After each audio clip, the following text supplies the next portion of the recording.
The basic message is that Ukraine is in a better place than they were a year ago. And there are reasons for that. Their military capacity has strengthened.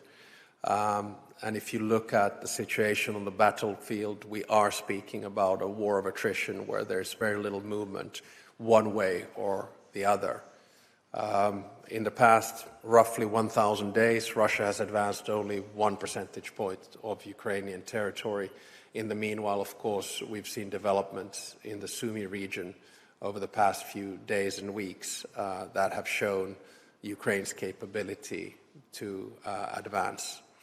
I also think that the Russian economy is not in a good place, which means that their interest rates and inflation is over 20%, which means that their reserves are close to zero, which means that their economy will not be growing this year, which means that they will probably have to increase, for instance, their value-added tax.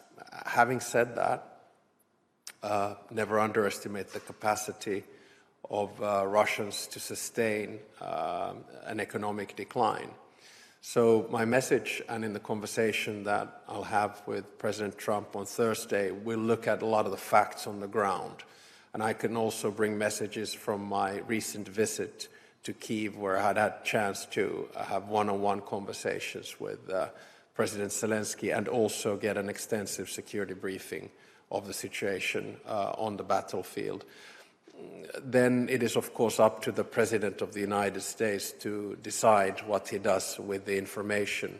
I keep on stressing that the President is very curious in gathering as much information as possible and then, of course, draws his own conclusions. My final point is to say I think President Trump began from a position where he tried softly to persuade Russia to end this war. That was the carrot phase. And of course, with the latest language that he has put forward, I see a stick emerging. How big that stick is going to be is in the hands of the president himself. Yeah, and maybe not much to add here other than Iceland stands united with like-minded countries in asking for just and lasting peace for Ukraine.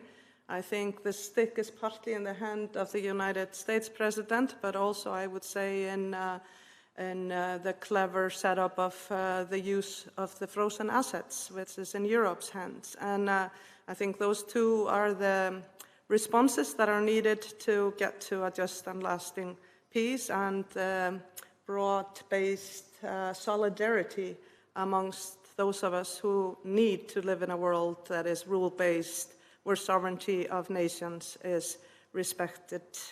So that's very much where we're at, I believe, and hopefully we're coming close to peace in more places than one. Alec Nahum, MTV News. President Stubb, you obviously covered this a bit already, but on Thursday in Washington you will be meeting President Trump. Why is this meeting taking place now, and are icebreakers on the agenda? Well, we have many issues on the agenda with President Trump.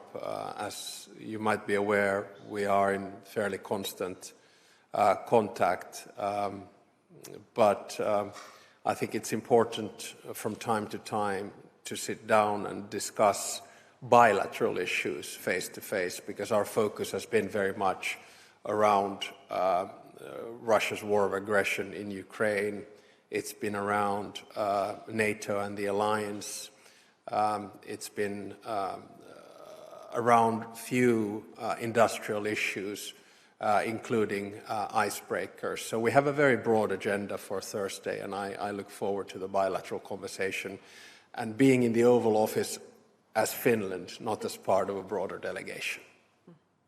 And the last question goes to Finnish news agency Anni Keski-Heikkilä. Thank you. To President Stubb, it's very exceptional for the Finnish Prime Minister to have a meeting with the President of the United States. So why is Petteri Orpo attending now on this trip and in the meeting? And since you are both going, and if the topic is icebreakers, how big of a deal should we expect? And are we talking old or used or new icebreakers? Good try. This time around, the agenda with the President of the United States is broad, and it includes economic and industrial issues. So I took the unilateral decision of having the Prime Minister as part of the delegation, asked him whether he would like to join, and of course he would.